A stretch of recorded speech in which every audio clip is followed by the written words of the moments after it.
Aquí estamos con el señor Alejandro. Sea seria.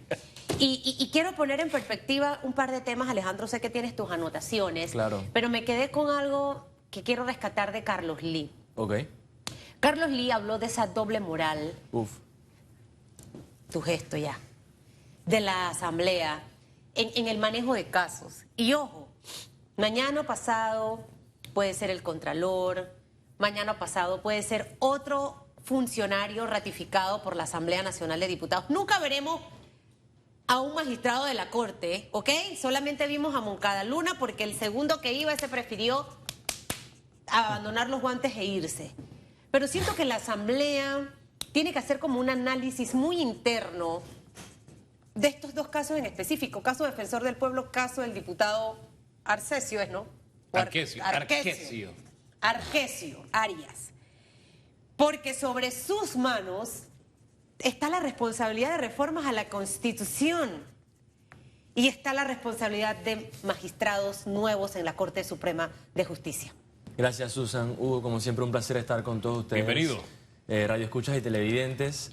Y sinceramente siento que el señor Lee dio en el clavo. Yo también.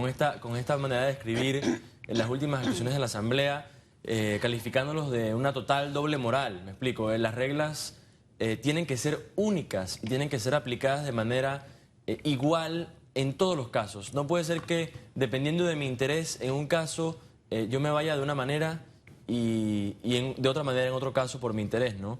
Y es precisamente ese es el peligroso precedente que están sentando en la Asamblea cuando hacen esta extralimitación de funciones, de ir más allá del rol que se le ha permitido por ley para quitarle el puesto al defensor del pueblo de una manera que, indistintamente si el fondo es cierto o no, hay que respetar el proceso que se le tenía que seguir a esta persona para destituirlo. Pero no se respetó. Ojo, yo entiendo el tema de la separación, porque para poder investigar denuncias de acoso sexual que son serias, quienes en algún momento de nuestras vidas, y lo digo por experiencia personal, lo que pasa es que yo soy muy berraca y yo no me dejo de nadie, a mí ningún hombre me va a intimidar, pero es súper delicado e incómodo para una mujer trabajar con una persona que te acose.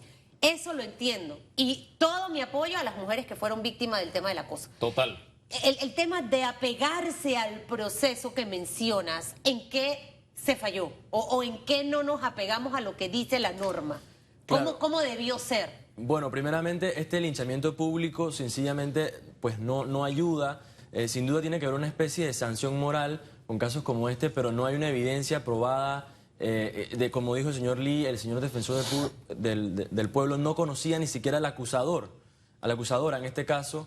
Y bueno, todas estas instancias, cuando la Asamblea tiene que hacer la labor judicial, tiene que ser un poco más profesional, como lo fue en el caso de Moncada Luna. Sinceramente fue un caso que se manejó bien, lastimosamente ese fue el primer y último caso de un magistrado acusado que hemos visto, procesado por este órgano. Y bueno, el tema de la doble moral es que precisamente ahora tenemos a un diputado que está en el banquillo donde solía estar el defensor del pueblo, en el sentido de que ahora él es el que está siendo acusado. Claro. Le quiero aquí interrumpirle un segundo, Adelante, doctor Hugo, porque Zulay Rodríguez, la diputada, ¿Sí? me ha mandado varios documentos que los leeré ahora con calma, porque yo sí he mencionado en varias ocasiones aquí que yo no sé las pruebas que al final llevaron.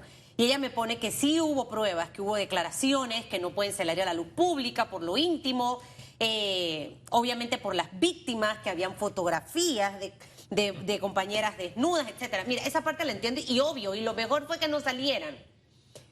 Ahí es el manejo de la información, diputada, y que no sé al final cómo es la estrategia para poder yo darle a la luz pública a lo mejor elementos que yo desconozco que sí se dieron, pero a lo mejor como se dio ese caso de linchamiento, que para mí es de esa manera, yo obvio el tema de las pruebas porque no lo puedo hacer allí, pero entonces para eso mejor a lo mejor, no sé, yo creo que el tratamiento era diferente. No había necesidad. Y aparte...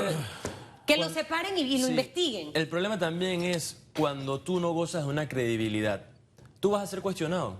¿Qué puedes esperar de una asamblea inundada por escándalos de planillas, sobrecostos con las donaciones, cheques brujos, profesionales en el matraqueo político, llenos de privilegios y que hacen estos procesos políticos. Hombre, hablemos claro, de diputados que quieren dinero para hacer giras veterinarias. Imagínese usted. No, esos fueron los diputados entonces, que tomaron una decisión. Pero más allá, fíjese, allá lo que me preocupa, el tema de las fotos, por ejemplo.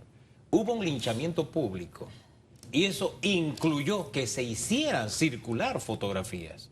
Lo menciona el propio Ítalo Antinori en la reflexión que hace sobre este tema. Y al final al señor se le separa aludiendo cargos que no era por los que estaban acusados. Y eso evidentemente viola el debido proceso. Exacto. Y los derechos del defensor. Nosotros hemos sido críticos de la tarea del caballero ex defensor. Es verdad. Pero de ahí a que usted le viole los derechos, hay un trecho muy grande. Y eso es lo que se cuestiona de la Asamblea Nacional. Así es. No el tema de hacerlo ver a él como un inocente, y por eso lo he reiterado muchas veces aquí. Al final las leyes tienen que aplicarse como es, y probablemente el proceso. Ahora tú te preguntas, ¿y qué pasa con Arquesio entonces? Bueno, el tema es que, bueno, sin duda la Corte aquí es donde juega un rol importante, porque como bien sabemos por el caso Martinelli, la persona o el grupo de personas que debe juzgar a un diputado es el Pleno de la Corte. Y si tenemos una Corte ausente, pues ahí se va a quedar sentado. Hoy salió una noticia en la prensa que hay 13 denuncias contra 9 diputados. Algunas por delitos contra la administración pública, otros por delitos contra la integridad sexual, otros por delitos contra el honor. Esas denuncias probablemente duerman el sueño eterno ahí sentadas en un expediente. ¿Por qué? Porque vivimos en este pacto de no agresión, donde la Corte no investiga a los diputados y los diputados no investigan a los miembros de la Corte. Ese es el dilema moral en que nos encontramos, y por eso es importantísimo que esta nueva fuerza de integridad, transparencia, rendición de cuentas, de un buen gobierno, que esa fuerza que cree en un buen gobierno lo refleje en la decisión de escoger a los nuevos magistrados. Mire, ese pacto del que usted habla, recientemente hubo una niña, murió atropellada por un diputado, y aquí no ha pasado nada. La vida de una persona. Eso es inconcebible. Y ahora hay vidas probablemente marcadas por la conducta de un diputado,